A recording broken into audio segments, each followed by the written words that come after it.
How are we doing? Welcome to the Real Deal Live show. Again, the place where you come and learn how to be a better marketer. And I bring people onto the show where you can see how they've built businesses, real life examples of people that are actually turning things that they love doing into businesses. And I've got my good friend on today, Oliver Jackson, who owns Slimson. He's also an actor. He's famously been in Emmerdale. I don't know if I'm allowed to say that or I'll cut that out. It's fine, yeah. And he's Groundbreaking also television. he's also a DJ. And I've met him through the music industry and I've done some work with him. And I brought him onto the show today because I think it's quite relevant with what he's done. Now he's built something around something that he loves, which is a question that I get asked a lot. How do you do things for work that you love? Because we know most of us hate our jobs. Well, I don't, and I know you don't. But that was one of the reasons. And to be fair, you're quite successful with it. So he's from up north, so anywhere north of London. North of Watford. It's a foreign country, yeah. So just introduce yourself, mate, and give us a bit of your background, which will be a better story than what I've just done, I can gather. Cool, no. Well, nice to see you this morning, Bill. As you say, yes, originally from, well, as far north as Leeds, but now live in a place called Leighton Buzzard, which is in Bedfordshire, so just north of Watford. But I moved down to London when I was 19 years of age, 47 now, so a long time ago, to train as an actor. So primarily that's what I've done for most of my working career. So I came down to London to train as an actor. I've always enjoyed my music and I've always DJ'd as well. So, and I had this idea a little while ago to get some t-shirts, Bill, or make some t-shirts up that would be a little bit like the ones that people used to say, saying John, Paul, George and Ringo for the Beatles. Like this one. And Billy's wearing one here. You can see you don't even know me. So I had an idea to do this t-shirt, which would celebrate all the clubs that I used to go to. So the Cross was one of them, Bagley's, also in King's Cross, Turnmills in Farringdon, and the End, which was round the back of Oxford Street. And these are all clubs that I used to go to when I first came down to London. They all closed down, and very significant spaces for people that love dance music and love that culture. And I had this t-shirt made up, bit of fun for me to wear, and I thought I could give to some mates at a record label party that we were doing across the road in a pub from the old Bagley site. Got a very long story short, this t-shirt kind of blew up and people got wind of it and loved it, and a few celebrities wore the t-shirt, Billy. And on the back of that, I thought, well, as an actor, as a self-employed person and a DJ, I'm always looking for other income streams, other ways to make money. I thought there might be a little bit of mileage in trying to get this t-shirt out there, but I knew nothing about how to do that. So initially, with the help of my brother-in-law, who's a printer, I just shifted a few of these t-shirts using a company called Big Cartel. It was very sort of, basic in the way that I did it, sending it out in packages one by one, but slowly but surely we kind of built it. And I just thought there might be some mileage in doing this in other areas of the business and putting other phrases onto t-shirts. And as Billy just showed you, that t-shirt really, and that font has become our thing. And we do that for all sorts of different things really. And it's been very successful, as Billy says. But I definitely need the help of a man like Billy, because there's only so far that you can go on your own. So that's where he comes into play. Does that help? Does that make sense? Yeah, no, it's brilliant, mate. And the thing is, it's, I mean, wow, you're reeling back some of them clubs. I mean, I used to go to all of them clubs. Is Turnmills shut down as well now? Yeah, Turnmills now is just office space. In fact, weirdly, I've been for a commercial casting recently in that very building. So as I went in, I got a little bit sweaty, remembering how I used to feel and just having to go in there. You know what? I used to go to so many parties at Bagley's and that. I used to go to I think it was called the Key Terminal. Oh yeah, the Key. Roachy used to have a night there. It used to be. Yeah, okay. Yeah. Do you remember Roachy? Yeah, no, yeah, cool. Yeah, they used. Do you know what? All I used to remember, and I won't say too much on here, right? But obviously reasons. But we used to come out. I used to DJ, and then we'd be like, right, we got to get round to Turnkey for the after party for Sunday, and all I remember was the flashing floor room, right? Oh God! It had a flashing floor in there, and I just remember back then they used to put the music. You used to go in there and it'd be playing at about 127 BPM, like a lot quicker in those days, yeah. Proper house, and everyone used to love it. There wasn't a single phone, and it'd go all the way on until Sunday afternoon. It's some of the best parties I've ever been to was in there. Yeah, and that 24-hour garage that used to be there at the top as well was the only place where any sort of sign of normal life as you used to come out. People used to go in there and get some soft drinks or things to try and sort themselves out. Yeah, no, Yeah, it's brilliant. But good I times. mean, the thing. I mean, I've brought. I mean, even before. I mean, I first met Ollie at one of Kai's gigs. I was doing the photos. Do you remember? Yeah, I think I was face to playing for him face. at Hotbed. Hotbed was down in Kent, wasn't it? Yeah. That's it. And the thing is, your brand resonated with me because of my age bracket as well. I just used to see it, and let's be honest, you've come up with a nice, simple idea, delivered on it, and it does resonate with the right sort of people. I mean, I've got God knows Yeah. how many t-shirts and jumpers off of Yeah, you in different colours. yeah, we've been amazing support, but we use the phrase, don't we? If you know, you know, and that was something that I thought from the very start. It's that thing really that hopefully the t-shirts, and the sweats, and the phrases will inspire conversation with people, and it's kind of garments that have a story to tell really. So we've never, as you say, it is simple, but we've not really deviated from that because people over time have started to recognise that font as ours, and whenever they see that and the way that it's aligned to the right is slightly different as you look at it, and all those little things.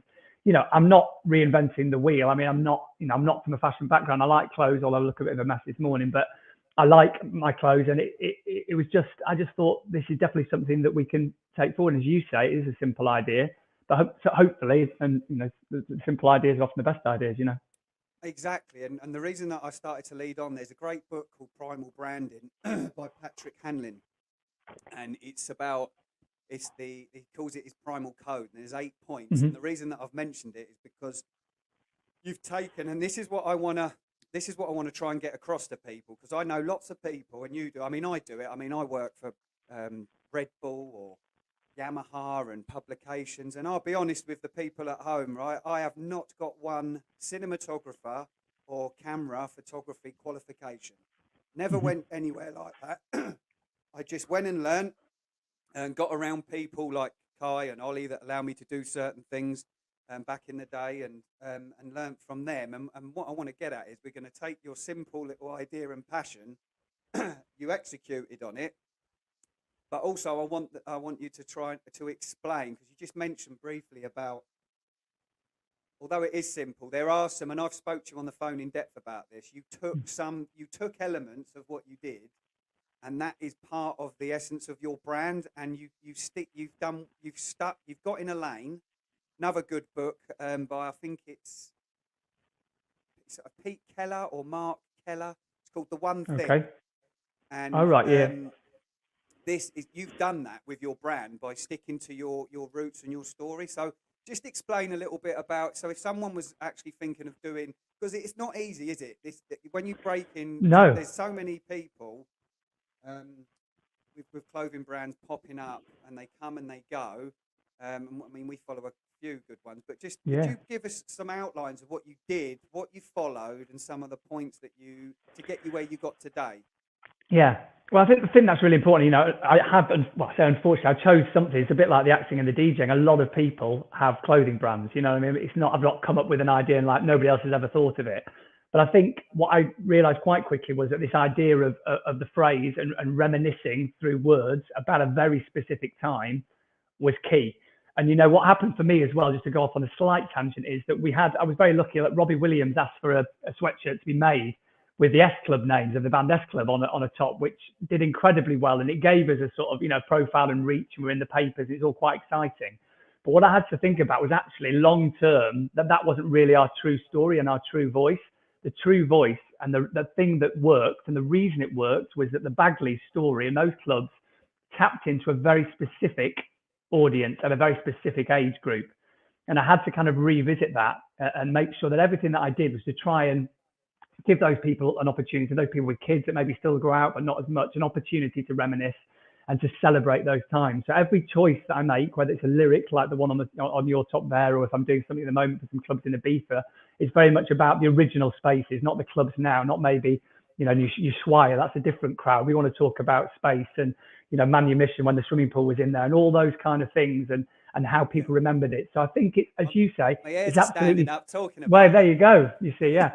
But it's absolutely key to sort of remember that and not to try and get too clever. And I think that's what I've done, to varying degrees of success. I wanted suddenly to go, we could just have something that says Slimson on it. And I did a load of, nice, crazy designs and colors. And we're not really ready yet. I haven't earned that. People don't want to at our price point be wearing stuff with Slimson because the brand isn't there yet. But I think if I continue with what I'm doing and try to do that well and give maybe different colours and a variation on a theme, but keep it true to the original story, then that's how it works really. So that's what I've done. I think, has that answered your question? Yeah, no, so? Definitely, 100%. And again, it leads on to this stuff, because what Ollie doesn't give himself credit for is when he's not telling you he's not telling you that we might have little conversations, but what he actually does, he actually knows more about marketing and branding than what he gives himself credit for, because it's a bit like, I talk to him and I come away excited and I actually learn stuff from him. It's vice versa. But what I'm getting at is what he's done. If I was marketing online, you'd go, right, the best thing you can do, right, we need to pick a niche. We can't go too broad. So you did that in a real life situation. Mm-hmm. Yeah, you did it. And this is one of the things that I would say to people as well.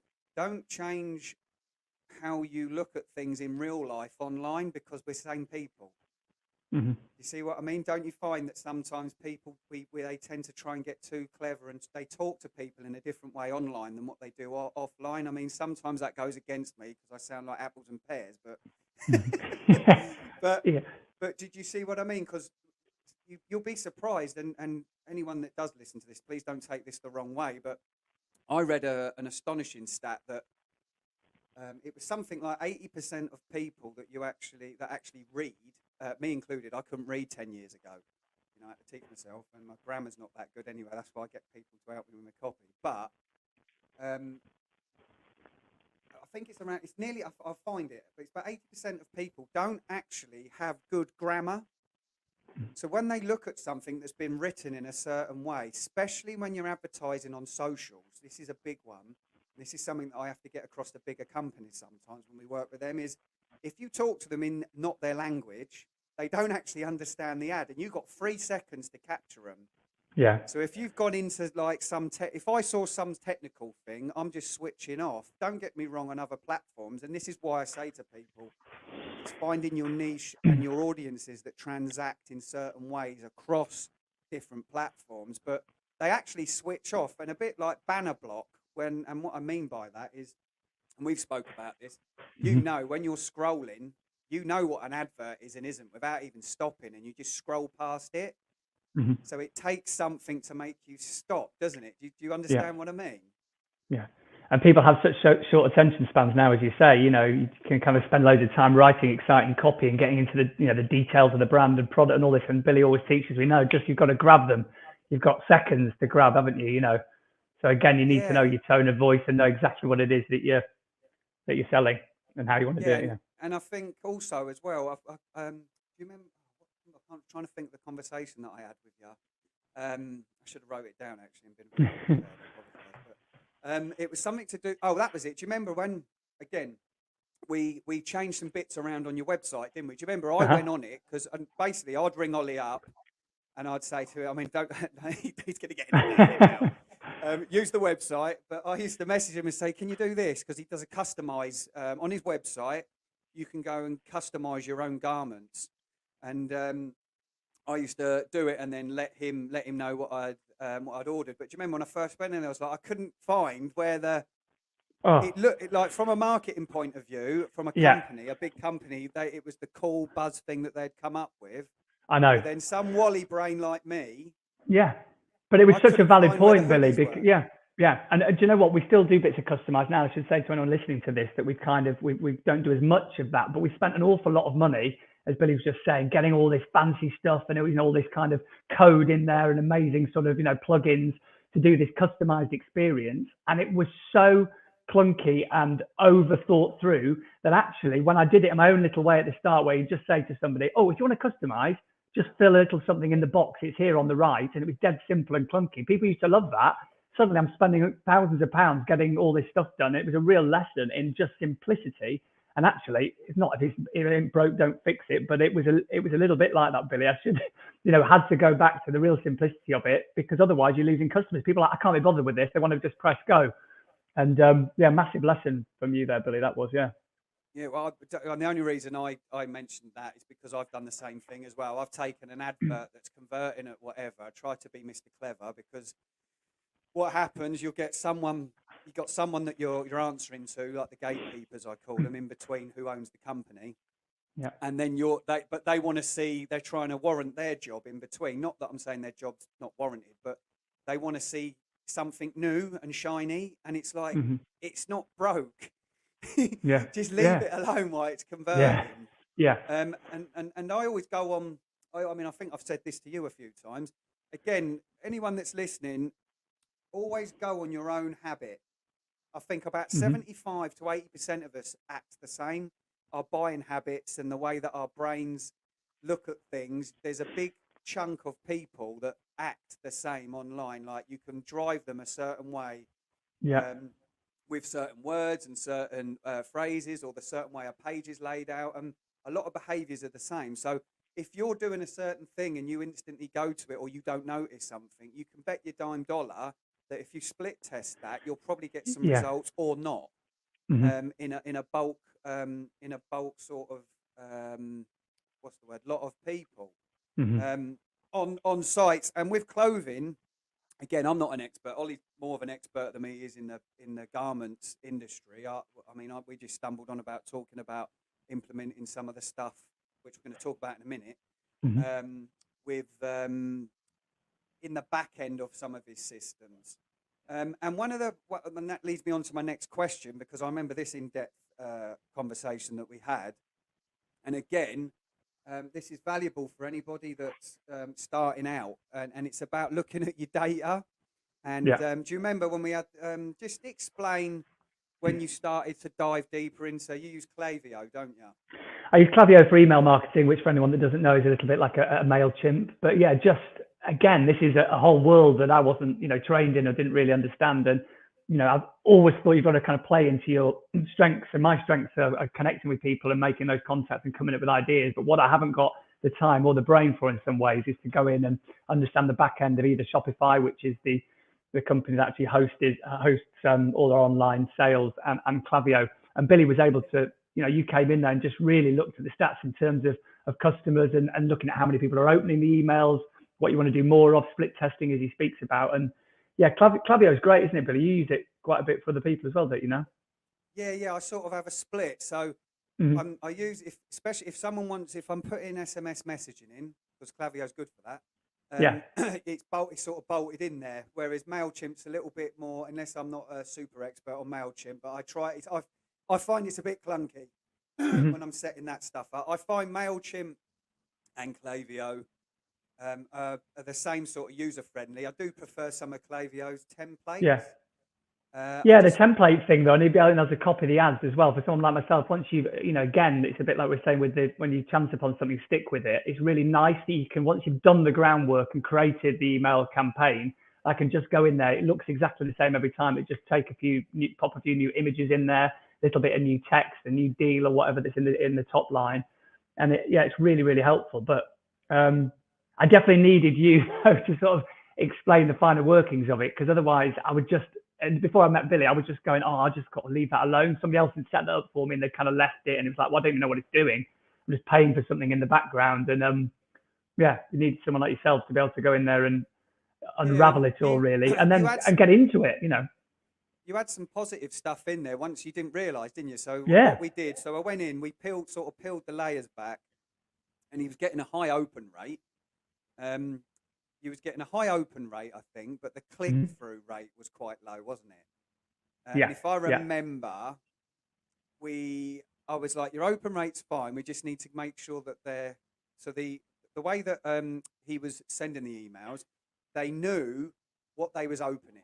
So it wasn't like a clickbaity, and I advise never to do that, because you'll get, if you're just trying to get people to open things in emails, this is rule 101, and the information isn't what it says in the subject line, you're going to get spam abuse. I mean, most marketers will be listening to this thinking, yeah, well, that's obvious, but there's a lot of people that think they still clickbait. They do it on YouTube. Don't do that.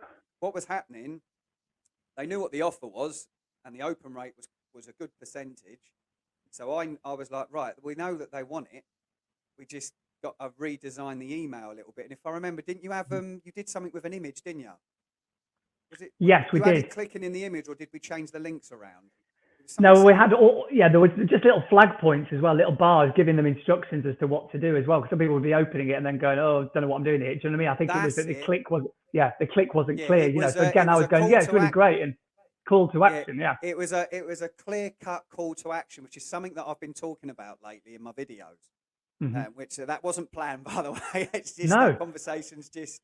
And I now always will have a bar there saying, this is, like here, do it. This is where you want to click. It's so important because, again, people have got, they've got attention spans. This is what happens in a real life situation.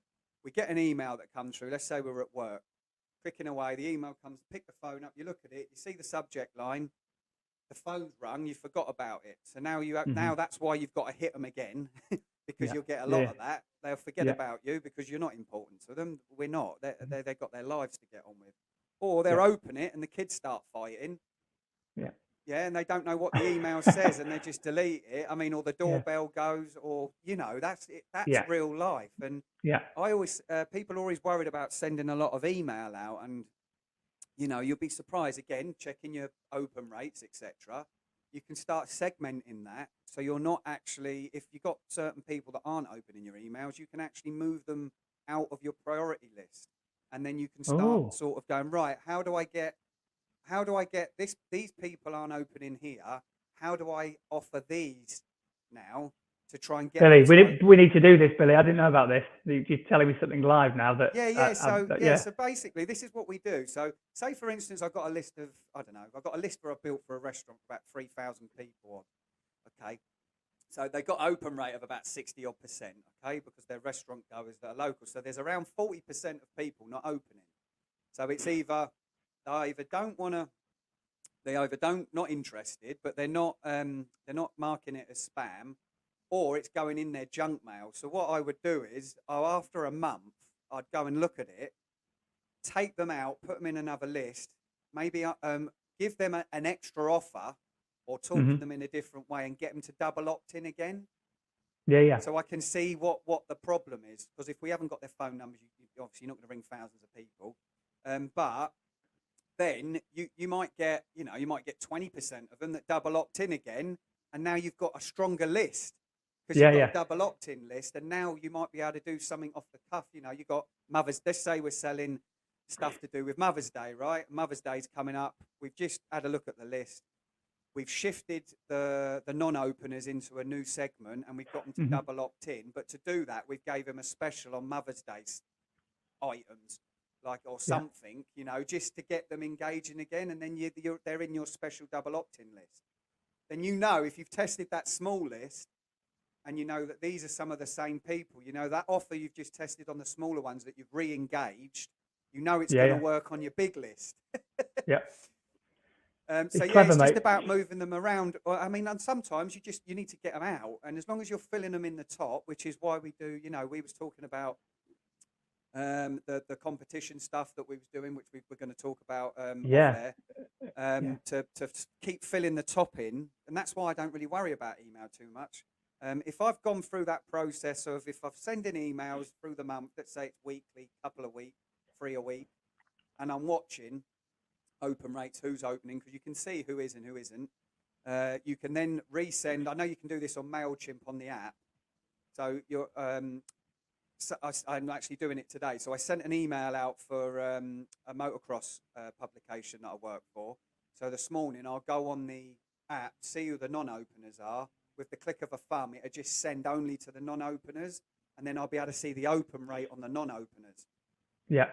Okay, and then you can do that. If you do that over a couple of times in the week, you can then start moving all the email addresses out, because you can re-tag them in MailChimp, which you can probably do in Klaviyo as well. You can add tags to certain contacts, and then you can start manipulating your lists around to see who's, it's a bit like if you've got 1,000 people, 60% of them are opening, 40% ain't, or aren't. Sorry, there's my grammar issues. No, it's ain't. Ain't, mate. I'll let you off. Then you take the six. So let's say it's 600 people for mathematics' sake. If you send to them, then the open rate for the 600 is going to be much better. It's going to be near 100%, or it's never going to be 100, but you're going to be up near 80, rather than 60. Then you can deal with the other ones. Okay, obviously that's better for if you're, if just say for instance you're trying to partner with someone, or I'm trying to use an example for another business. That's easy for me to go, look, this is how I get your open rates higher, and this is how we not let anybody fall out the bottom and be dead until we actually know for sure that it's a dud email address. I call it farming. It's farming. Yeah. And also I was going to ask you as well about the SMS. If the vast majority of our customers, Billy, only ever leave their emails, we get a few numbers being saved. But is there a technique that you can use to kind of go down that route? Because I read so much from Klaviyo, they're really pushing all of that SMS marketing, but I don't seem to be gathering that pool of numbers. What do you mean? As in collecting the? Yeah, I don't know whether there's something specific that we need to do when we sell or when we go, on email, just to try and collate that information, because the vast majority of my customers will leave an email and everything is fulfilled via the email. Some will only leave a mobile number, but I've got a fraction of our customers. So I'm just curious as to how you go about getting that information, if that's the way you want to go. Yeah, so there's a couple of ways to do it. I think so when you go through, when they on your sales page, I'm sure in Shopify you can select they have to put their number in, I think. Okay, I didn't know that. Yeah, okay, I'll look into that. And you definitely do it on MailChimp. So if I've got someone that opts in, you just click required, or you can ask them. You can put, would you like updates on your order via SMS? Have you put the option in there or anything like that? Yeah, I haven't seen that. I'm sure there is a way. You can do most things within settings, but I'll have a look. Okay. You'll just be able to add a block in. So if me personally, again, taking personal habits, I have got right anxiety about opening emails, even to this day, considering that I'm an email marketer as well. I hate like a farmer that doesn't like sheep. Yeah. I close my eyes like this. But so if someone says, "Oh, do you want to be notified by SMS?" I'm like, yeah, all right, that's easier. So you just get the email, and I always select it for appointments and all sorts. So you'll be able to add it in, and also, when you're running campaigns to collect data, you can get them to opt in for SMS. SMS is around 90% open rates. Okay. If I recall, on some of the campaigns that I've used, which is a lot. And I suppose when they opt it, so some of the things that we do is we get good conversion rates on these for beauty clinics. So obviously it's a bit different with you, because if they come in and buy, they're buying. So you can get them. You would use the message as in. You'd use the message as in, look, if you want to receive your shipping details via SMS or something like that, you can then collect their number that way. But if we just say, like, for the competition that we're going to run, okay, you just put the number in, but when they register, you can send them a link straight away. So if it's to do with an offer, so although we're not asking them to buy, you say, "Oh, thanks for entering the competition." Although we know what's going to be on the thank you page anyway, you can send that to them via a link, because they've got their phone in their hand. Yeah. Which is one of the reasons why I always call people. I mean, it's a funny question, this. I mean, some people, when you get a lead that comes in, if you're working for someone and you've got someone, like, ring them within half an hour, people are like, "Oh, no, it's a bit thing." I'm like, "No," I said, "They've got their phone. Like, ring them straight away, really." But even some of my call people are like, "Oh, they're a little bit like," and people are a bit shocked because it's how efficient you are, but it's how your language is. Yeah. It's like, "Hi, I know we're calling you really quick. We're really efficient. We're just trying to get you booked in because we're filling up fast." They're going like hotcakes.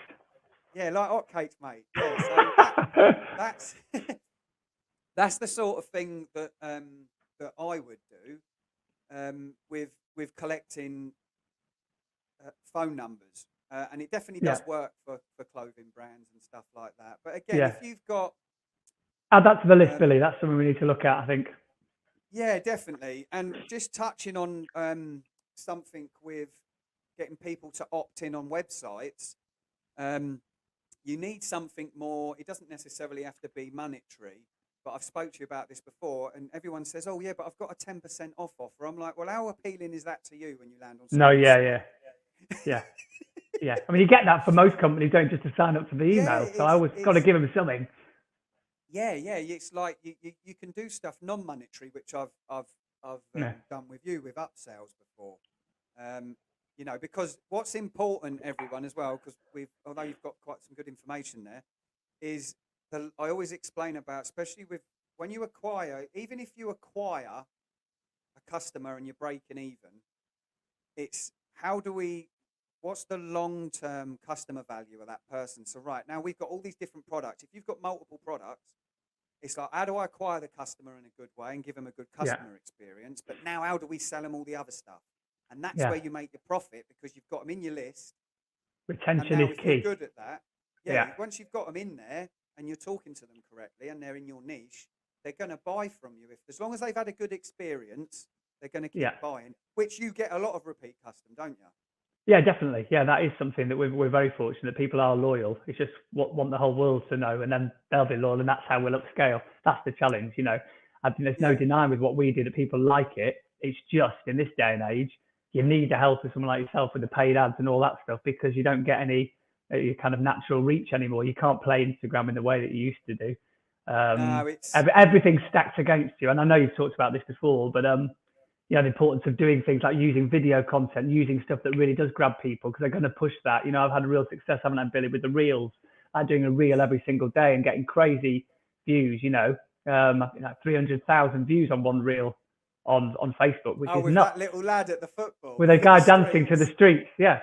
Yeah. So it's crazy. So all that stuff, So we've gone off a slight tangent here, but that's using all of that stuff's really important, isn't it, mate? Just to, as you say, to grab them, to kind of, yeah. Yeah, and and again, it's a very valid point, because if you explain, if you've got a brand or clothing brand, there's two things that Ollie said.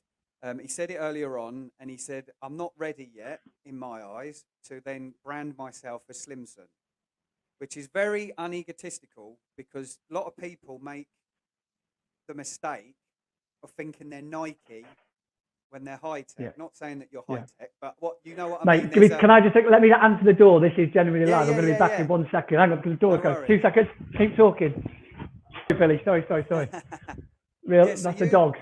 Yeah. you're aware of where you are in the market at the moment, which is Yeah. quite, because people get blinkers with things sometimes, and the other thing that you mentioned, and it's a difficult conversation, this one, with people sometimes, because they think, because of what I do, they think, oh, you're just saying that because you want to get us to use paid advertising. But I am telling people live right now, all the gurus on there that are listening, you cannot get the reach that you want with just organic stuff.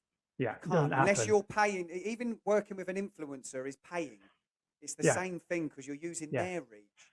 And you see it, don't you, all the time? You see the same people. If you look on the stories to see who's viewing your story, it's the same people. The same people are being pushed constantly. If you're talking to them on WhatsApp, they'll be at the top of your latest, Instagram feed or whatever. You'll see their stuff. It is all specs against, as you say. It really is. Yeah. Yeah, no, it is. And the chap that I work for at Motorhead, Dave Willett, he was an absolute. He got on social media early, and I mean, he's built organically, right? Because now we work together, but organically, he's got about 7 platforms, all to do with motocross, and he's got millions of followers and likes, and he built it up the old-fashioned way, where is all organically sharing across, commenting back. And back then, 8, 9, 10 years ago, he rocketed. I mean, we've got 30,000 subscribers on YouTube. He's got 100. He's got one two-stroke festival group that's got 200K in it. Uh-huh. And he's built all organic. So he's one of the hardest people to sell with advertising. But he gets it. He does understand it. And you used to be able to do a lot more. Now you get throttled. I mean, even if you put a URL link driving people away from Facebook. Oh, they hate that. You'll get throttled with it. But what you did do that was very good, which is another thing about diversifying a little bit. You was doing a lot of reels on Instagram, wasn't you? And I was like, Facebook, try and do some reels on Facebook. Oh, it's and nuts. it just started flying, Mate. didn't it? Yeah, this one particular one we mentioned before, I mean, it just went crazy. I mean, I was just like, it's weird how the algorithms or whoever, like the little man in the Facebook tower decides, good video, we must push this. But to push it from Instagram, where on average, at best getting 5,000, so as I say, I think 350,000, if not more. I need to double check because it still gets views all the time. It's just crazy. Got lots and lots of followers off the back of that. Potential, I would imagine some sales coming through.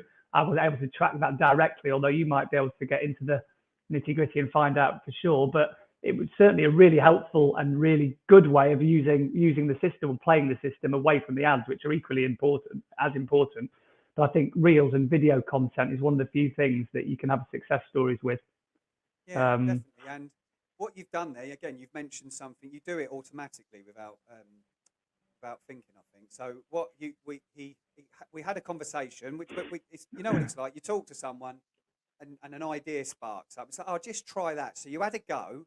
The algorithm was favouring Facebook Reels. It still is at the minute. Even my ones are getting, with me talking a load of old rubbish on it, getting loads of views. So you did that, but then you've come a step along, and you're like, right, it's great getting views because we get everybody going, how many views I got? I'm like, well, how do we turn them now into customers? But you're already on that road, which is what you talked to about me. So it's about finding what you're not doing, having a go at it, testing something, and then having a clear-cut solution where you can bring all the followers onto your page and then start engaging with those people and then turn them into happy customers. Yeah. And I should say as well, Billy, addictive behaviour isn't a good thing a lot of the time, but unfortunately, social media does reward that habit. So as well as kind of finding something that works, I was also rewarded because I've done consistently every single day. At the same time, I will do a different reel and give new content. So if I was just to do it at random after 6 months of nothing happens. They like you to be on there at the same time to be using their using their app. So I think it is the two things. Unfortunately, you've got to be committed and got to set aside time every day to focus on your socials and all of that, because otherwise it just doesn't work in your favour. So it's the two things together. I think you've got to use it consistently. I get up, believe it or not, although I've got people that work for me, I do all Real Deal marketing social media. I've done myself. So I get up at 5 most days. I didn't do very well today though. And then I spend an hour in the morning sorting all my social media out for the day. I spend an hour a day on it. Well, I spend more, but an hour physically doing it. But it's work. If you've got a business, like an hour a day, I get in LinkedIn, Twitter. I repurpose reels and stuff on my videos. I might record a video, or this is social media. So this is going to go out Sunday. We've had to record this not live today because you're going out Sunday at 9 o'clock. That's a good slot, Billy. Sunday 9 o'clock. Sunday 9 o'clock. 6 o'clock. 6 o'clock. That's the top slot. Yeah, okay. Cool. 6 o'clock. 6 p.m. Yeah, 6 So you're always learning. 6 p.m. But it's funny, like 6 p.m. seems to, again, I'm testing that. I'm testing that for this content, but me and again, and this is a tip, if you like, to always test different niches, different products, and different people are different. We find that the older I'm finding that if I'm selling something or I've got long form content, when the kids have gone to bed, if it's not for kids, like I don't mean like adult stuff. I mean like if it's with like a 10-year-old's not going to get much out of listening to this conversation unless he's like Elon Musk's love child. Yeah, do you know what I mean? So like, and then he'll turn around and build a company. My 10-year-old will love this, but that's just because he likes watching his dad. Yeah. But do you know what I mean? So we find that, and that we're getting more engagement for a certain thing there, or if it's a reel or a short, I'm getting hits on that in the morning.